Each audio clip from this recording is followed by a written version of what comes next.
Aliás, falando em Walter Delgatti Neto, eu quero trazer uma informação agora que foi publicada no site da Jovem Pan, jovempan.com.br, pelo nosso comentarista, analista de Brasília, Cláudio Dantas.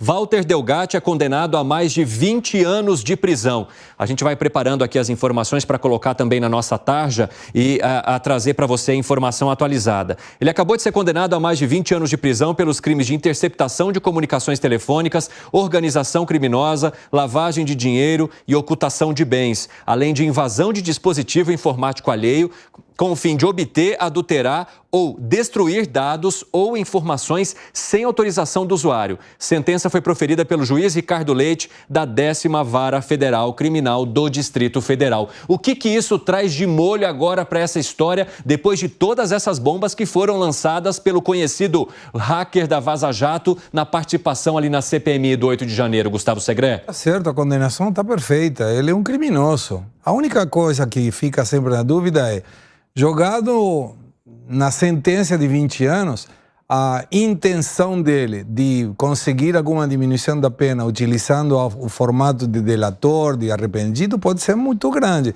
E aí tem que ver o que ele tem para oferecer nesse caso para tentar conter um pouquinho a sentença que ele tem. Mas o Ricardo Leite é um juiz bem reconhecido, inclusive na época da Lava Jato. Então me parece que é muito válido, uma pessoa responsável. Fábio Piperno. Você sabe que esse caso do Delgatti está assumindo até áreas de comédia quando ele fala que ele entrou no Ministério da Defesa pela porta dos fundos. Eu não sei se ele quis fazer alguma homenagem ao reconhecido grupo ou se realmente tratava-se eminentemente de uma questão ali da geografia do local. Primeiro, é mais uma vez fundamental a gente salientar que esse vigarista foi recebido pelo presidente da República e enviado para o Ministério da Defesa. E por isso que Elisiane Gama quer quebrar também o sigilo de Valdemar Costa Neto, porque, segundo ela, Valdemar teria participado dessas conversas com o hacker justamente para tentar mostrar algum tipo de fragilidade no sistema eletrônico de votação aqui do país. Vamos chegar lá, porque agora temos a versão do hacker, temos a do ex-ministro da Defesa, que diz que não se encontrou com ele, ou de militares supostamente ouvidos aí por veículos e empresas que disseram que houve só um encontro, mas ele fala, não, eu entrei pela porta dos fundos, eu fui em tal lugar, e foram 5 encontros. Muito bem. Só que a questão ela não se encerra aí. E o Valdemar não tem a menor possibilidade de posar de inocente nessa história, porque não vamos esquecer que, fechadas as urnas, ele fez parte daquela grotesca pantomima que sugeria a fraude que estaria sendo provada pela auditoria argentina. Não, mas Gani, eu queria ouvir seu argumento contra esse fato que foi apresentado aqui pelo Piperno. Não, o Valdemar, ele tem todo o direito de entrar na justiça, esse é um direito dele, né, de questionar, ele, com todo respeito, ele fez isso e tal. Agora, você entra na justiça, que você tem o direito de entrar na justiça e toma uma multa de 22 milhões? Tomou uma multa de 22 milhões. Então, você fica com medo de entrar na justiça. Não é isso. Ele entrou na justiça sabendo que aquilo era uma farsa, a tal da auditoria. Mas na cabeça dele, não. Na cabeça, gente. Não sei se na cabeça dele... Provavelmente eles queriam ganhar no tapetão. Aquilo era claramente... Mas na cabeça dele, ele assumiu que quem ia decidir se ia ser verdade ou não foi a justiça. Mas, a priori, se ele entrou, ele está acreditando naquilo. Mas isso também não é o que acontece a exemplo? Agora, só para trazer para um exemplo muito parecido com o que a gente tem na nossa realidade. Quando você move uma ação trabalhista contra alguém, já sabendo que você está incorreto ou irregular, você depois tem de arcar, inclusive, com o processo e pode até você ser multado por aquilo. Trazendo, claro, e guardadas as suas devidas proporções. Não seria algo parecido? Valdemar já tinha diálogos, discursos de que aquilo não seria irregular. E mesmo assim, ele vai e move uma ação. Então, mas a princípio, naquele primeiro momento, ninguém sabia se era irregular ou não. Depois vem a auditoria, depois... Mas veja, não você havia tinha nenhum indício de irregularidade. Isso era... Piperno. Alan fazia parte da campanha de desacreditar o sistema. Mas assim, tinha jornal que já deu um veredito depois de minutos. Mas, calma, nem apurou. Então, eu acredito que ele agiu de boa fé. Agora, Agora, existe um negócio do direito chamado também litigante. Agora, ele agiu de boa fé, bom, olha, o senhor perdeu, as urnas estão corretas, etc e tal, volta para casa. Agora, eu não posso punir porque a pessoa está buscando o direito dela de questionar, ter uma hipótese. Na maior cara de pau, levaram um suposto perito para dizer não, nas urnas tais houve fraude, porque a proporção de votos daqui foi diferente de lá.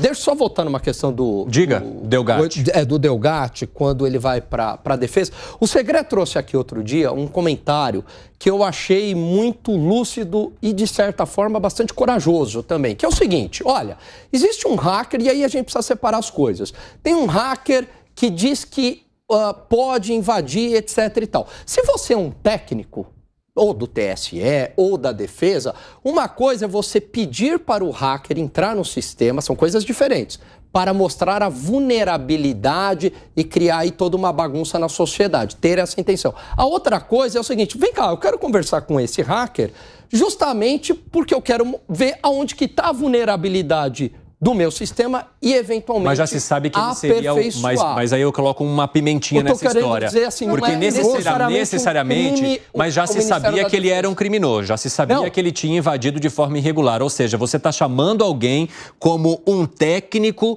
para ver a possibilidade, sabendo que essa pessoa já cometeu crimes? Eu concordo, deveria você não se aproximar de uma pessoa dessa, porque essa pessoa principalmente sendo uma autoridade como o presidente da República. Muito perigosa. Mas o que eu estou querendo, isso é uma irresponsabilidade, principalmente sendo presidente da República, concordo contigo. Agora, o que eu vejo é que não necessariamente isto é um crime, tá? É uma situação que você se coloca numa situação de vulnerabilidade, irresponsável, mas não necessariamente isso é um crime. Fala, Segré. Você sabe que nós falamos isso, mas vale a pena repetir. Imaginemos por um momento que o presidente Bolsonaro acreditou que o hacker poderia demonstrar a vulnerabilidade das urnas. Por uma questão do cargo que ele ocupa, ele deveria ceder esse contato com alguém que possa verificar essa questão no começo e fazer as coisas a respeito da lei. Então vamos supor que isso aplica. Conhece a vulnerabilidade? Ok. Chama um escrivão, essa pessoa, não o presidente, e demonstra num escrivão que o processo que está fazendo vulnera a segurança das urnas. E essa é uma maneira que você confronta a realidade com uma prova fidedigna através de um escrivão, sem expor o presidente. Essa é a dúvida. Como o presidente... Ou seja, na minha opinião, e eu pensando ingenuamente, a Carla Zambelli, que foi a que levou, não mencionou quem era a pessoa, ou o Bolsonaro não sabia quem era a pessoa. É a única explicação coerente que eu encontro se esse encontro com o Bolsonaro existiu. Piperno, você acha que há uma tentativa aqui de transformar Walter Delgatti Neto num ursinho carinhoso? Bom, eu citei aqui a entrevista que nós fizemos 1 ano atrás com o Eduardo Bolsonaro aqui nesse estúdio, em que ele disse que a Carla Zambelli pisou na bola. Então vamos lá. Conceitualmente, em relação ao que o Segré falou, eu disse coisa parecida na semana passada, no sentido de que, bom, se aparece um hacker, um criminoso, né, e alguém... Que agora recebe essa condenação, inclusive, a 20 anos de prisão por vários desses crimes. Tinha vários outros processos, então você manda um cara do 50º escalão falar com ele. Agora, vamos lá, vamos à realidade do Brasil de 2021-22. Nós tínhamos um presidente tentando desacreditar o processo eleitoral. Aí ele ouve a história de que esse hacker pode contribuir com isso, ele recebe o cara. É, no mínimo, um encontro inescrupuloso. É criminoso? Do ponto de vista da lei, eu até acho que não.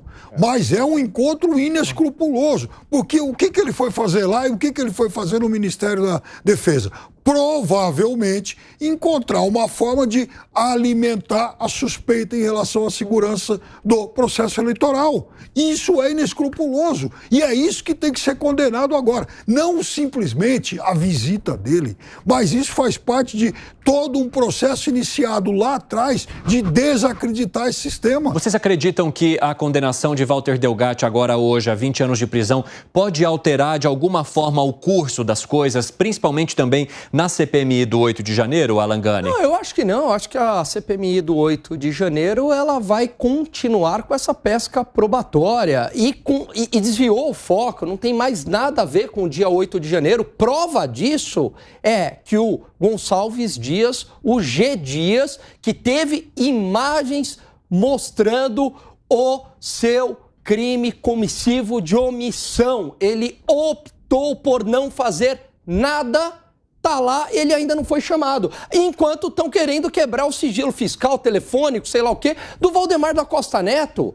Então, peraí, tem uma incoerência aí. Piperno, cadê o G. Dias, Piperno? Você não acha que o Gani tem razão ao questionar o fato de o G. Dias não ter sido chamado, mesmo depois, inclusive, de pessoas e agentes da BIM indicarem que ele sabia que havia a possibilidade de invasão dos poderes? Eu já disse aqui que eu sou a favor de que se convoquem todos os militares. As Forças Armadas, historicamente, no Brasil, elas são uma incubadora de golpistas. Isso tem que ser dito. Tem que ser dito e sem nenhum receio. Resta saber se o golpe era para o Bolsonaro ou para o Lula para botar lenha numa narrativa para perseguir a direita. Aquela multidão que estava lá de bolsonaristas invadindo, eles foram levados por marcianos. Os marcianos levaram. Não, mas entraram sem nenhuma invasão, entraram com as portas abertas, porque talvez interessavam. Os milhares de pera lá, os milhares de bolsonaristas que estavam acampados e invadindo, eles eram bolsonaristas de carteirinha. Mas teve infiltrado de carteirinha também. Infiltrado de carteirinha.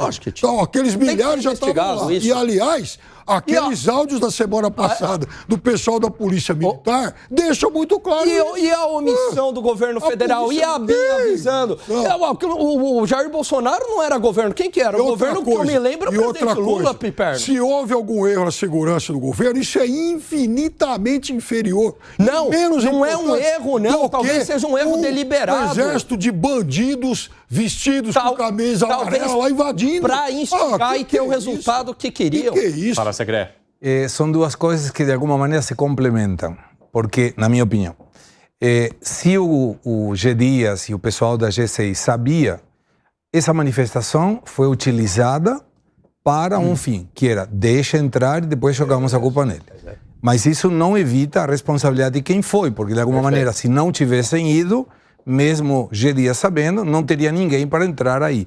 Então me parece que são coisas complementares, mas de qualquer maneira, tudo deve ser investigado. Me parece que não é necessário levar para um lado e para o outro. Mas você vê necessidade, por exemplo, de uma oitiva do Delgatti? Essa turma, sim, eles têm conexão. É isso que eu ia perguntar para vocês. De que forma que essas informações que foram passadas pelo Delgatti, por exemplo, e que envolve várias autoridades, inclusive o próprio ex-presidente Jair Bolsonaro, levaram ao fim que nós acompanhamos lá no dia 8 de janeiro, hein, Segre? Não, mas aí que está... A CPMI está investigando tudo o que é bom para o governo e não está investigando o que é ruim para o governo. Eu trabalho, não me sai o nome nunca. Ou seja, o problema não seria investigar ambos os lados desde que ambos estivessem. Não, mas eu trabalho da senadora relatora, que não lembro nunca o nome, Elisiane Gama. O trabalho dele, está fazendo o seu trabalho, está defendendo o governo. Não é uma CPMI para saber a verdade, é uma CPMI para jogar a culpa naquele que pode ter culpa em alguma coisa, mas evitar a culpa de quem pode ter culpa também. Quer ver um modelo de CPI que está buscando a verdade? CPI do MST. Muito! Trabalho técnico, sério, investigando. Isso. CPI do MST. Estamos em segunda-feira, Evandro. Cheio de vestais, inclusive. Aliás, eu juro, eu gostaria... Agora eles vão lá pro sul da Bahia, na Bahia. Vai ter um relatório, estão chamando pessoas que têm a ver com o caso. Não é essa. Aí o Stedley foi lá e a gente viu o que aconteceu. Quer dizer, o que eles apresentaram para o Stedley, que saiu aclamado de lá, agora, péssimo para aqueles idiotas. Aclamado? Segre, agora saindo um pouquinho do MST, eu queria entender de você, se você enxerga que de fato há por parte da relatoria hoje, da CPMI do 8 de janeiro, uma tentativa de blindagem do governo e não de trazer os fatos como eles são, independentemente de quem eles envolvam. É Piperno ou Segre? Piperno. Quero saber de você. Eu acho que ela sim, ela está mostrando que tem conexão. Não é só o interesse de blindar o governo e mostrar outro lado. Veja, o Delgatti. Então vamos lá. Que é a questão inicial que você trouxe. Tem 1 minuto para vocês. Então tá. aqueles áudios que vazaram na semana passada dos comandantes da polícia militar de lá os oficiais que deveriam impedir que houvesse as invasões. Entre outras coisas, falam que aquele vagabundo que não sei o quê, porque ganhou uma eleição que a gente sabe como é que foi e tal. Então, essa história que alimentou aquela turba que estava lá acampada nos quartéis, não é? Aí ele tem o grande, aquela turba foi lá também motivada e incentivada pela suposta teoria de que a eleição foi fraudada. Piperno, mas não dá pra, o problema é que o direito não pode ser feito de uma narrativa ou de contexto. O direito tem que ser feito de algo concreto. Não é narrativa. Tem alguma coisa concreta, material lá de trás que liga ao dia 8 de janeiro, senão a narrativa vale tudo. 10 segundos? 10 segundos. Vai. Investiga, nossa querida audiência, a teoria da janela quebrada. Só isso.